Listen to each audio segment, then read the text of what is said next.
हरिओम. साधारण पंधरवड्यापूर्वी सुनील सिंह मंत्री यांचा फोन आला आणि या गुढसंकीर्तनाच्या कार्यक्रमामध्ये माझा अनुभव करण्याचा प्रस्ताव मांडला गेला. माझी पहिली रिॲक्शन होती एकदम प्रचंड एक्साइटमेंट, की एवढ्या सर्व लोकांसमोर माझा एक आगळावेगळा अनुभव मला सांगायला मिळणार आहे आणि ज्याच्याबद्दल मलासुद्धा बरंच कुतूहल होतं आणि मला बऱ्याच सर्वांना सांगण्याची इच्छाही होती. पण त्याच्या पाठोपाठ मनामध्ये विचार आला की ज्या मंचावरती आपले परमपूज्य बापू उभे राहतात आणि आपल्याला सगळ्यांना मार्गदर्शन करतात, त्या मंचावरती मी उभा राहू शकीन का?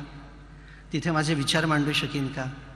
एक प्रचंड जबाबदारीची जाणीव झाली. आनंदाने मन तर भरून आलं होतं, पण त्याचबरोबर एक मनावरती दडपणही होतं की हे मी कसं करू शकेन. आणि माझी मुलगी माझ्या बाजूला आली आणि मला म्हणाली, don't worry dad, Bapu will take care of everything. आणि अशा रीतीने ती नेहमी मला असंच सांगत आले, Bapu will take care of everything.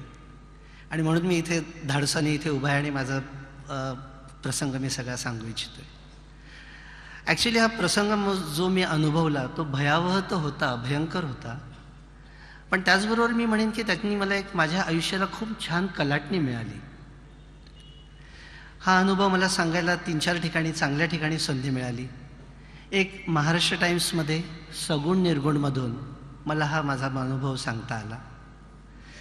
त्याच्या पाठोपाठ ऑस्ट्रेलियाला सिडनीच्या आकाशवाणीमध्ये सुद्धा मला आणि माझ्या पत्नीला दोघांनाही बरोबर आमंत्रण दिलं गेलं आणि तिकडे सुद्धा हा अनुभव सांगता आला.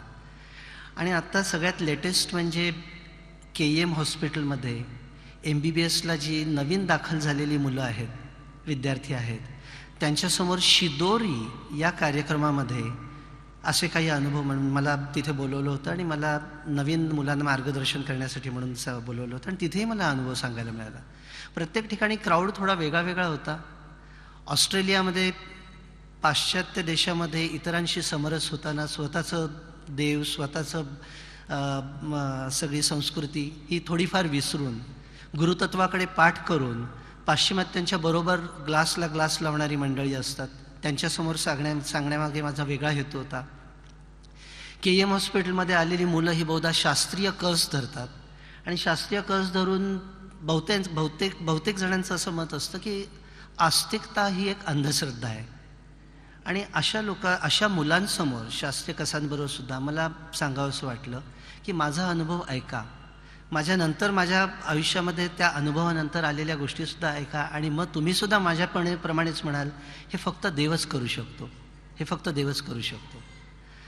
हा अनुभव मी 3 भागामध्ये सध्या सांगू इच्छितो आहे. आधी म्हणजे प्रत्यक्ष अनुभव सांगीन, त्याच्या आधी माझी मानसिकता काय होती, म्हणजे थोडीफार नास्तिकता म्हणेन, नास्तिकतेकडून आस्तिकतेकडे असं मी लिहिलं होतं सगुण निर्गुणमध्ये महाराष्ट्र टाइम्समध्ये. तर त्या अनुभवाच्या आधी असलेल्या माझा काय मानसिकता होती ती, आणि नंतरचे आलेले अनुभव आणि माझा झालेला कायापालट, अशा 3 भागामध्ये मला सांगू मी इच्छितो. आता सर्वप्रथम म्हणजे माझा भयावह अनुभव. 2005 ऑक्टोबर महिना, मी क्लिव्हलंड क्लिनिकला अमेरिकेमध्ये काही प्रशिक्षणासाठी चाललो होतो.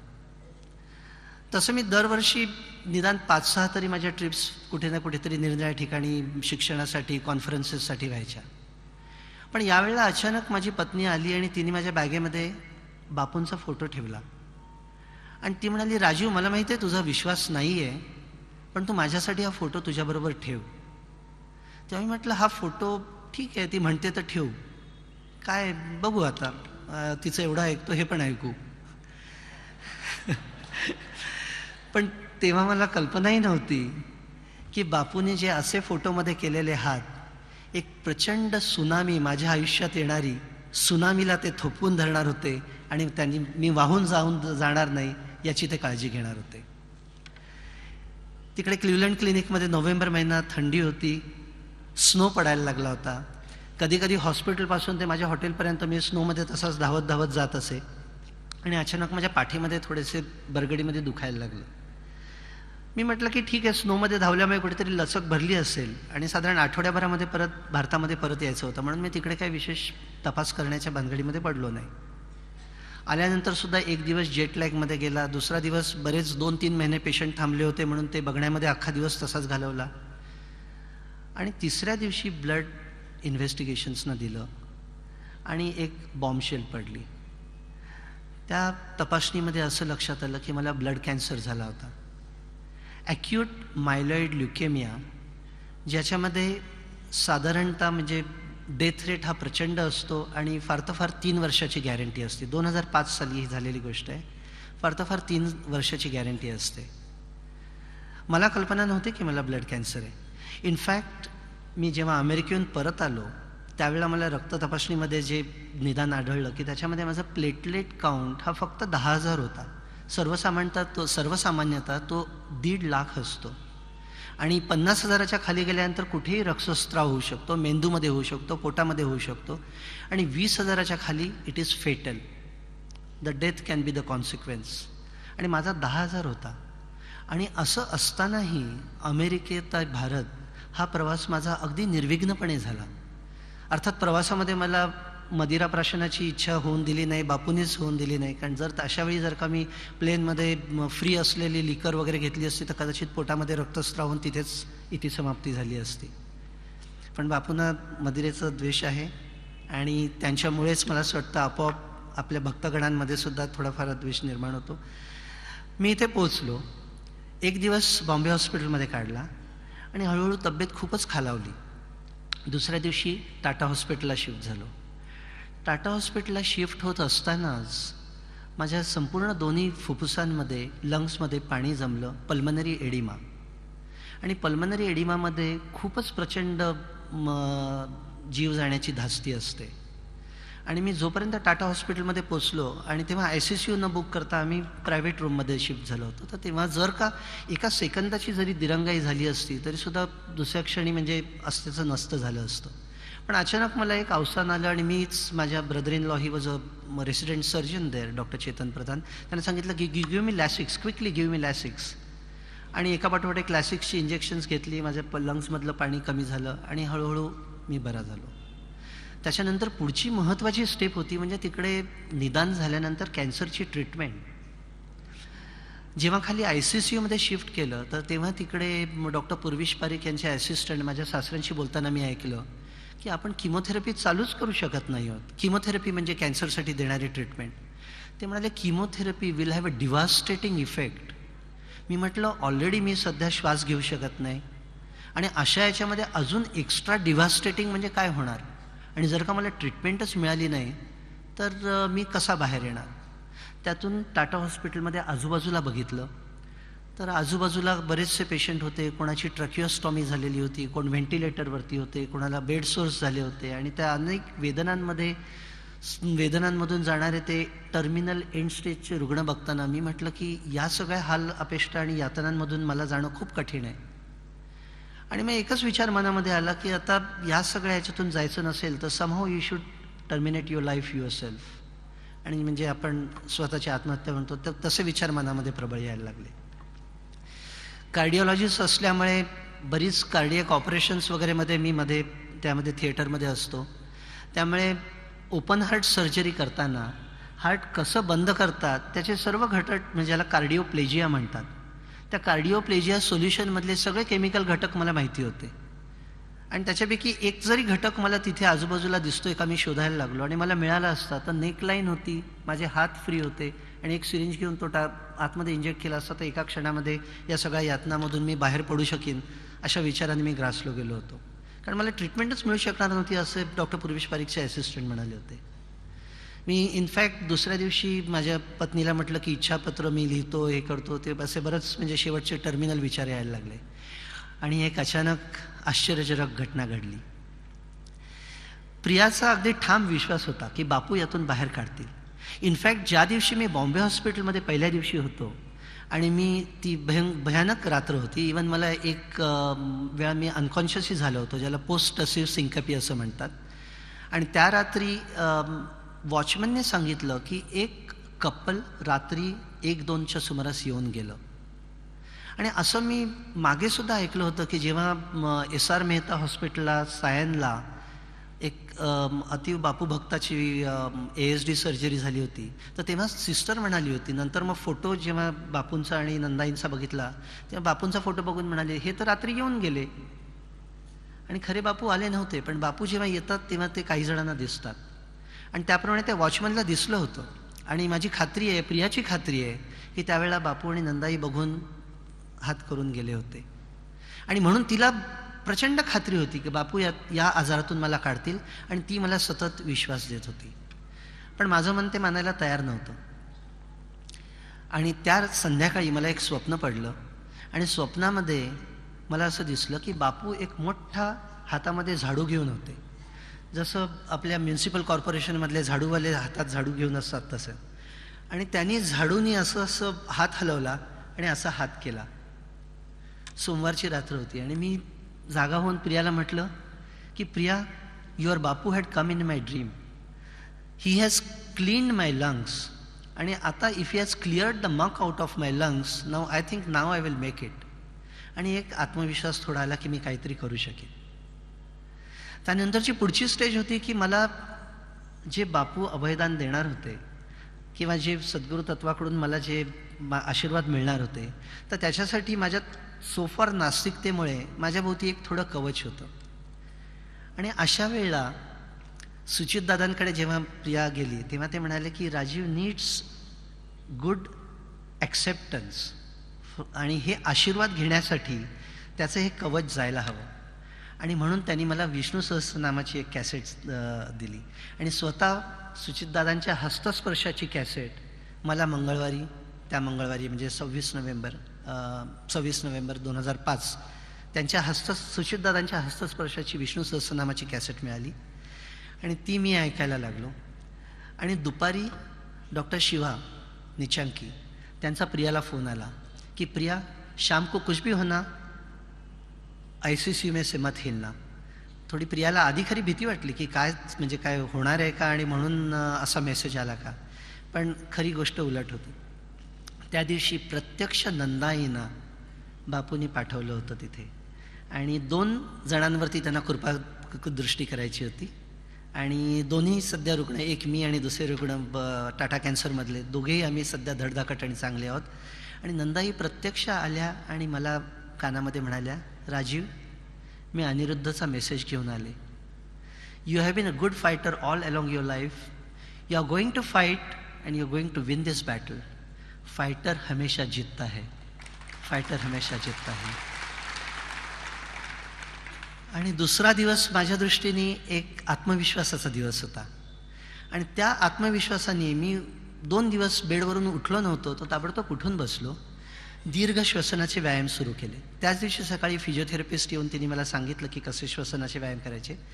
आणि त्या श्वसनाच्या व्यायामाने मी त्या दिवशी जेवलोही नाही. Continuously I was doing deep breathing exercises, आणि त्यांनी माझी सगळी लंग्स हळूहळू एक्सपांड होत गेली. त्याच्यामधून सगळं जे काय फ्लुईड होतं हळूहळू कमी होत गेलं. आणि just within a days time, by next day, गुरुवार 1 डिसेंबर, आणि गुरुवार आपल्या दृष्टीने, सर्व बापू भक्तांच्या दृष्टीने खूप महत्त्वाचा दिवस असतो. आणि गुरुवारी माझा एक्सरे काढला, आणि तो एक्सरे इट शोड की सगळं म्हणजे लंग्समध्ये असलेलं न्यूमोनिया, पाणी सगळंच निघून गेलं होतं.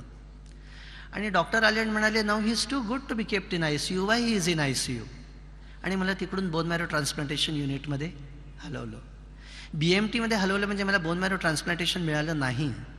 आणि हे सुद्धा मला विशेष सांगावंसं वाटतं, कारण बोन मॅरो ट्रान्सप्लांटेशन ही खूप प्रखर ट्रीटमेंट असते. आणि बऱ्याच जणांची अशी समजूत आहे की मी बरा झालो तो BMTमुळे, बोन मॅरो ट्रान्सप्लांटेशनमुळे. आणि ते म्हणतात प्रिया उगीच सांगते बापूंच्या आशीर्वादाने राजू ठीक झाला, खरं त्याला BMT मिळाला. पण देन मी सांगतो की BMT मला दिला नाही, कारण बोन मॅरो ट्रान्सप्लांटेशनमध्ये जवळजवळ 30% डेथ रेट आहे. आणि त्यावेळेला टाटा हॉस्पिटलमध्ये लागोपाठ बऱ्याच बोन मॅरो ट्रान्सप्लांटेशनमध्ये डेथ झाल्या होत्या. इवन अमेरिकेमध्ये 30% डेथ रेट आहे. आणि जेव्हा तिकडचा साधारण खर्चाचा आकडा बघितला तेव्हा जर का अनरिलेटेड बोन मॅरो डोनर असेल तर साधारण 5 कोटीपर्यंत खर्च जातो. आणि जर का रिलेटेड बोन मॅरो ट्रान्सप्लांटेशनसाठी रिलेटेड डोनर मिळाला, म्हणजे भाऊ बहीण वगैरे, तर साधारण 2 कोटीपर्यंत खर्च जातो. तर त्या क्षणी ती गोष्ट आवाक्याबाहेर होती. प्रिया जेव्हा दादांकडे गेली, सुचितदादांकडे गेली, तेव्हा सुचितदादा म्हणाले, नाहीत 2 कोटी, डोंट वरी, आपण इथेच सगळं करू, डोंट वरी. आणि त्या दादांच्या आशीर्वादाने, आश्वासनाने प्रिया परत आली आणि ती म्हणाली की होईल सगळं ठीक. त्यानंतर जेव्हा किमोथेरपी चालू झाली तेव्हा हळूहळू आकडा, माझा खर्चाचा आकडा फुगत गेला.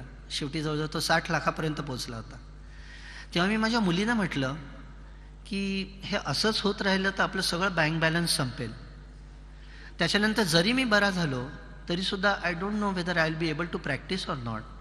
आणि मग in and out of hospital, मध्येच परत हॉस्पिटल, मध्येच परत घरी, परत एखादी किमोथेरपी, परत रेडिएशन, याच्यामध्ये म्हणजे सगळं म्हणजे आपल्या कुटुंबाची फायनान्शियल वाताहत होईल. So the best option for me is not to go through any treatment. आणि ऑब्व्हियसली याच्यामध्ये डेथ रेट 85% ते 90% असल्यामुळे automatically there will be a the God will decide. आणि मग जे काय इन्शुरन्सचे पैसे आहेत, जे काय सध्याचं उरलेलं बँक बॅलन्स आहे, ते सगळं त्यांना कुटुंबाच्या दृष्टीने एक ती चांगली गोष्ट राहील. तर माय डॉटरली सडनली ब्लास्टेड. ती म्हणाली, डॅड आर यू क्रेझी? बापू आहेत ना बघायला आणि त्यांचं आश्वासन आहे ना आपल्याला. म्हणजे अख्ख्या कुटुंबाला बापूंचा एवढा आदर होता, एवढा विश्वास होता. आणि त्यामुळे अर्थात एकापाठोपाठ एक माझी सुधारणा होत गेली. आणि मला सांगायला एक आनंद वाटतो की माझ्या पहिल्या किमोथेरपीनंतर जेव्हा बोन मॅरो एक्झॅमिनेशन करून ब्लड कॅन्सर किती प्रमाणात गेला बघतात, तेव्हा 99% तो क्लिअर झाला होता. आणि पुढच्या सेकंड बोन मॅरो एक्झॅमिनेशनमध्ये इवन देर वॉज बायोलॉजिकल रेमिशन.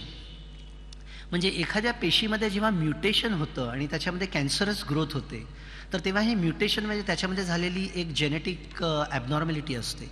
आणि ही जेनेटिक ॲबनॉर्मॅलिटी रिव्हर्ट होणं म्हणजे 8 to 21 translocation in chromosome what ever between 8 and 21, हे म्हणजे आमच्या मेडिकल जार्गन आहे.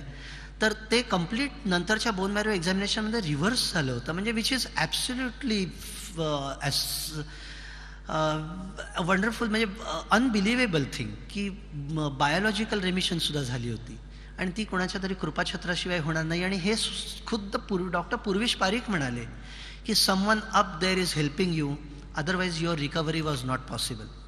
ते म्हणाले की तू ज्या क्षणी आला होता आणि तुझं दोन्ही फुफ्फुसामध्ये न्यूमोनिया झाला होता, श्वास घेता येत नव्हता, पाणी पिण्यासाठी जरी 1 सेकंद मास्क काढला तरीसुद्धा माझा ऑक्सिजन कंटेंट ब्लडमधला 70%च्या खाली जात होता. आणि जेव्हा acute adult respiratory distress syndrome, ARDS, pneumonia, त्याच्यामध्ये ल्युकेमिया, त्याच्यामध्ये बॉडीमध्ये काही फायटिंग सेल्स नाही आहेत, अशा स्थितीमध्ये आलेला माणूस त्याच्यामध्ये 100% डेथ रेट असतो.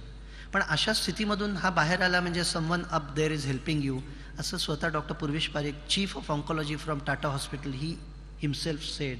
आणि तेव्हा मला खात्री पटली की आहेत, बापू बघायला आहेत. आणि त्यामुळे मी यातून बाहेर पडलो. त्यानंतरची गोष्ट, दादांकडे आम्ही आलो होतो आणि तेव्हा मी बरीच पुस्तकं वाचली होती. आणि द फर्स्ट सेंटेन्स याच्यामध्ये ल्युकेमियाचं म्हणजे फ्युचर काय, प्रोग्नोसिस काय, फ्युचर काय. The first sentence in Hoffman was, relapse is a rule rather than exception. Relapse म्हणजे परत उद्भवून होणार, हा रूलच आहे, हा प्रत्येकाला जवळजवळ 100% लोकांना होणार. एखादं एक्सेप्शन की ज्याला रिलॅप्स होणार नाही. आणि जर त्याचा रिलॅप्स झाला तर त्याच्यामध्ये जगणं हे अत्यंत कठीण असतं. आणि म्हणून मला खात्री होती की रिलॅप्स हा केव्हा तरी होणार, कदाचित 6 महिन्यात होईल, कदाचित वर्षात होईल, आणि that will be the end of my life.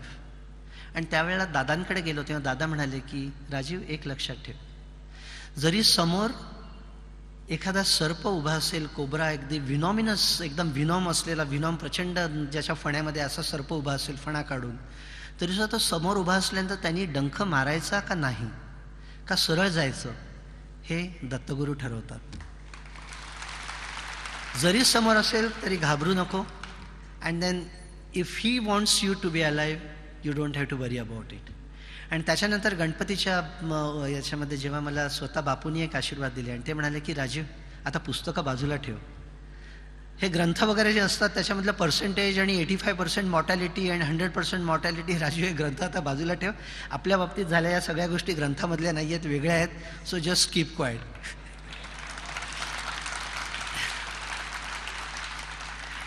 आणि अशा रीतीने मी यातून बाहेर पडलो. मी बाहेर पडलो त्यावेळेला मी नंतर जवळजवळ आता गेली 5-6 वर्ष याचा बराच विचार करत होतो. आणि सुरुवातीला मी म्हटलं की याच्यामध्ये बरंचसं पॉझिटिव्ह थिंकिंगचा सुद्धा भाग आहे. कारण पॉझिटिव्ह थिंकिंगमध्ये इवन कॅन्सर सेल्स मारण्याची शक्ती असते. आणि त्याच्यासाठी बरीच पुस्तकं आहेत, जर्मन किंवा निरनिराळी, the subconscious, power of subconscious mind. आणि म्हणून माझी अशी एक धारणा होती की ऑल राईट, पॉझिटिव्ह थिंकिंगमुळेही झालं असेल बापूंचा आशीर्वाद आणि पॉझिटिव्ह थिंकिंग याच्यामध्ये काय खरं काय कसला पार्ट म्हणून तरीसुद्धा एक सायंटिफिक मन असते थोडंसं दोलायमान होतं. आणि अशा वेळेला माझ्या आयुष्यामध्ये अजून इतर नवीन नवीन घटना घडत गेल्या आणि याच्यामध्ये मी माझा नास्तिकता ते आस्तिकता हा प्रवास सुरू झाला. नास्तिकता ही माझ्या आधीच्या आयुष्यात होती. याचं कारण थोडं वेगळं आहे. I think I have some time. नास्तिकता असण्याचं आधीचं असं कारण आहे की मी लहान असताना आजीबरोबर जेव्हा कौपनेश्वरच्या ठाण्याच्या मंदिरामध्ये जात असो तेव्हा जे म्हणजे वाईट करणाऱ्यांना ज्या नरक यातना आणि चांगलं करणाऱ्यांना स्वर्गसुख वगैरे जे असतं त्या एक संकल्पना तिकडे देवळामध्ये मांडल्या होत्या आणि माझी अशी समजत होती की लोकांनी चांगलं वागावं म्हणून हे सगळे मांडलेले विचार आहेत. आणि त्याचप्रमाणे पुढे मी जेव्हा इंग्लंडमध्ये कॉमनवेल्थ स्कॉलरशिपसाठी होतो तर तिकडे मला जरा वाचायला फावला वेळ संध्याकाळी मिळायचा. इकडे बॉम्बेमध्ये कोणालाच वेळ मिळत नाही, प्रवासामध्ये ट्रॅफिकमध्ये कुठेच कोणालाच कधीच वेळ नसतो. पण तिकडे इंग्लंडमध्ये जरा संध्याकाळी 6च्या पुढे वेळ असतो. त्यावेळेला मी काही पुस्तकं वाचली होती आणि unfortunately those mythological books were written by the critics ते बरंच विपर्यास करतात. म्हणजे त्याच्यामध्ये असंही म्हटलं होतं की रामायणामध्ये राम खरं श्रीलंकेपर्यंत गेलाच नव्हता.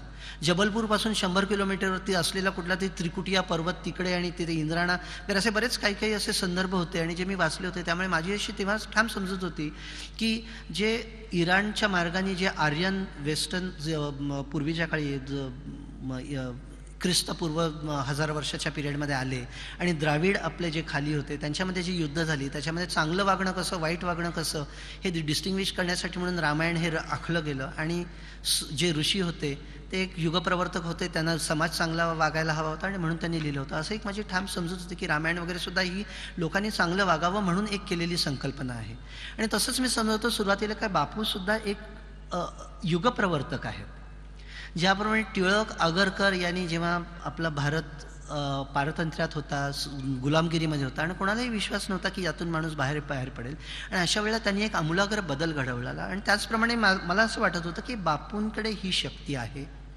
ते समाज बदलत आहेत, ते सर्व नास्तिकतांना आस्तिक बनवत आहेत आणि त्यांचे बरेच 13 कलमी प्रोग्रॅम्स आहेत, कोल्हापूरचा कॅम्प आहे आणि बऱ्याचशा इतर शेतकऱ्यांसाठी होणारी मदत आहे. त्याच्यामधून हे सगळे समाजामध्ये आमूलाग्र बदल घडवत आहेत आणि हे खूप चांगलं कार्य करत आहेत. पण देव ही संकल्पना मला तेव्हाही तेवढी मान्य नव्हती. पण त्याच्यानंतर माझ्या हळूहळू एक आयुष्यामध्ये बऱ्याचशा अशा घटना यायला लागल्या की काही बापूभक्त ज्यांची मी अँजिओग्राफी म्हणजे हार्टची तपासणी ज्याच्यामध्ये हार्टच्या रक्तवाहिन्या किती प्रमाणामध्ये बंद आहेत किती उघड्या आहेत वगैरे हे बघतो ती अँजिओग्राफी केली. काही पेशंट्सचे इकोकार्डिओग्राफी म्हणून प्रोसिजर असते ती केली होती. आणि जे पेशंट्स मी समजत होतं की जे म्हणजे हाताबाहेर गेलेले आहेत, ज्यांचं हार्ट फक्त 10 ते 15% चालू आहे आणि त्याच्यामध्ये फक्त तो बापूभक्त असणं हाच एक त्याचा प्लस पॉईंट होता.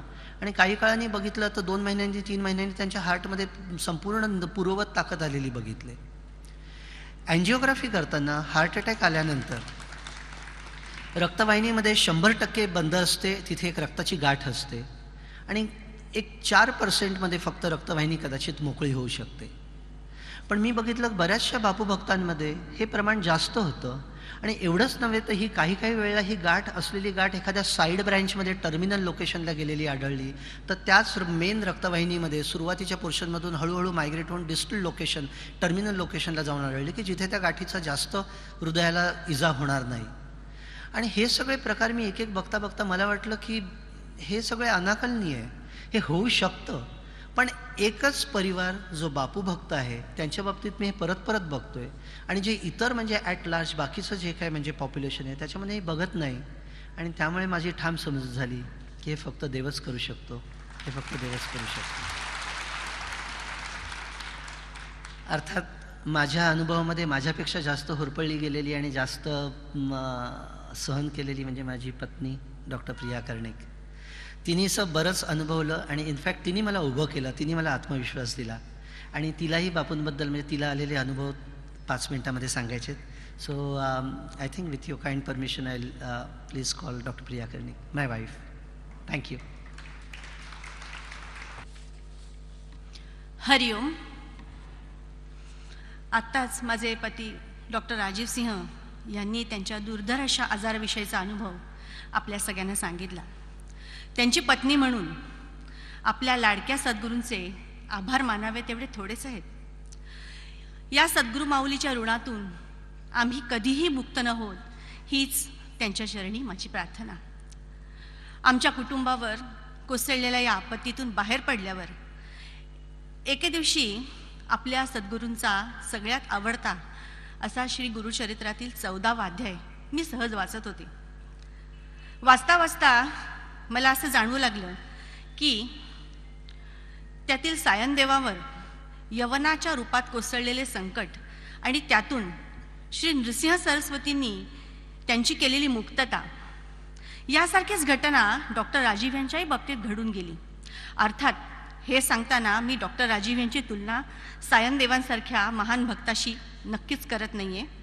तुलना करते ती 2 प्रसंगांची की ज्यात सद्गुरू तत्वाची कृपादृष्टी आणि त्यामुळे बदलणारे प्रारब्ध हा एक कॉमन फॅक्टर मला प्रकर्षाने जाणवला. हा सद्गुरू तत्वाचा अगाध महिमा आम्हीच नाही तर कित्येकांनी वेळोवेळी अनुभवला असेल अशी माझी खात्री आहे. नोव्हेंबर 2005 मध्ये ज्यावेळी डॉक्टर राजीव यांचा ब्लड कॅन्सर डायग्नोज झाला त्यावेळेला खरं तर माझ्या पायाखालची जमीनच सरकली. जणू काही कॅन्सर रूपी यवनच त्यांचे प्राण हरण करण्यासाठी समोर उभा ठाकला. अशा असहाय्य परिस्थितीत मी काय करू शकत होते? काहीच नाही. पण मग मला त्यावेळेला फक्त कोण आठवलं? एकच माझा बापू. अशा वेळी मी टाहो फोडून बापूंना हाक मारली आणि माझ्या बापूंनी निरोप पाठवला, मी आहे. त्यावेळेला डॉक्टरचं काम करत होते. बापूंनी सांगितलं, डॉक्टरना डॉक्टरचं काम करू दे, त्यांना जे म्हणायचं ते म्हणू दे, मी आहे. अशा उदासीन वातावरणात बापूंनी दिलेले अभयदान खूप काही करून गेले. माझं सैरभैर झालेलं मन त्यांनी ताळ्यावर आणलं आणि मी शांतपणे बापूंचं नाव घेत माझ्या पतीची माझ्या परीने मला जशी जमेल त्याप्रमाणे शुश्रूषा करत राहिले. त्यानंतर 3 ते 4 दिवसातच स्वतः परमपूज्य नंदाई टाटा हॉस्पिटलमध्ये श्री अनिरुद्धांचा डॉक्टर राजीवसाठी दिलेला निरोप घेऊन आल्या. मग अशी तुम्हाला डॉक्टर कर्णिकांनी सांगितलंच. त्या म्हणल्या, you will fight and win the battle. हे त्यांचे उद्गार आणि श्री नृसिंह सरस्वतींनी सायनदेवांना दिलेले अभयवचन की तू भीती बाजूला ठेव आणि खुशाल यवनाची भेट घ्यायला जा, कारण तोच तुला आम्हापाशी सन्मानाने परत पाठवेल, या दोघांमध्ये मला खूप साम्य आढळलं. किमोथेरपी नामक राक्षसाला धैर्याने सामोरे जा आणि विजयी होऊन ये, असा आशीर्वाद नंदाईंनी दिला आणि डॉक्टर राजीव यांच्यातला योद्धा तिने जागा केला आणि त्यामुळेच किमोथेरपी सारखे विष हे अत्यंत यशस्वीपणे ते पचवू शकले. आपले बापू म्हणतात ना की मी योद्धा आहे, प्रारब्धाशी लढण्याची युद्धकला शिकवणे हा माझा छंद आहे. डॉक्टर कर्णिक यांच्या पाठोपाठ हा आजार झालेल्या जवळजवळ 5 व्यक्ती दगावल्या.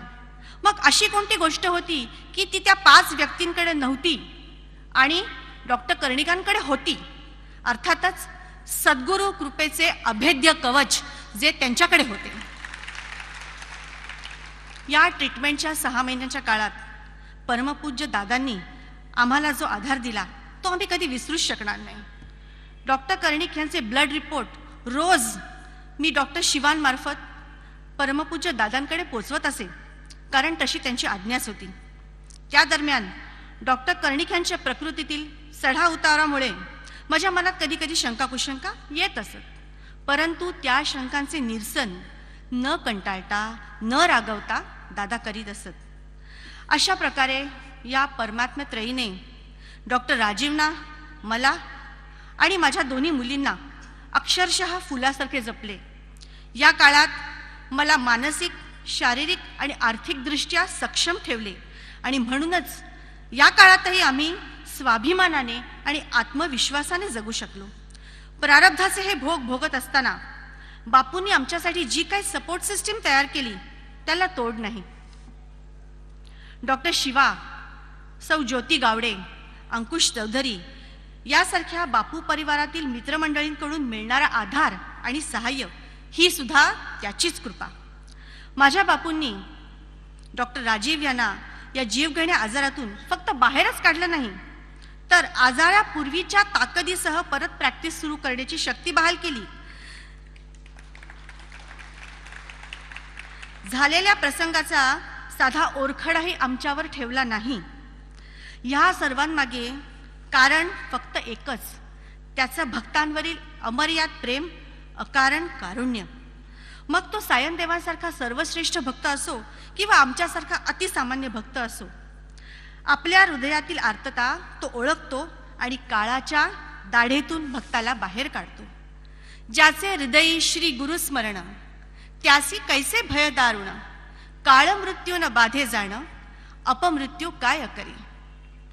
या घटनेनंतर माझे घर पूर्णपणे बापूमय होऊन गेले. माझ्या कुटुंबात बापू नावाचा अत्यंत स्ट्रॉंग बॉन्ड आहे, जो सर्व कुटुंबाला कायम शांती, तृप्ती आणि सुख देत राहतो. अशा या माझ्या अचिंत्यदानी बापूंकडे माझी एक प्रार्थना आहे. चालला होता प्रपंच हातातून, तो सांभाळीसी स्वतः येऊन, वेगे केलीसी मज सावधान, तुझे नाम धरावया. जैसे तुझे पाय धरिले, सर्व अपाय दूर झाले, हळूहळू परतले सुख संतोष माझे. आता मागते एक वचन, न होऊ द्यावे तुझे विस्मरण. जन्मोजन्मी तूच माय बाप, अनिरुद्ध नाम सदामुखी, अनिरुद्ध नाम सदामुखी. हरिओम.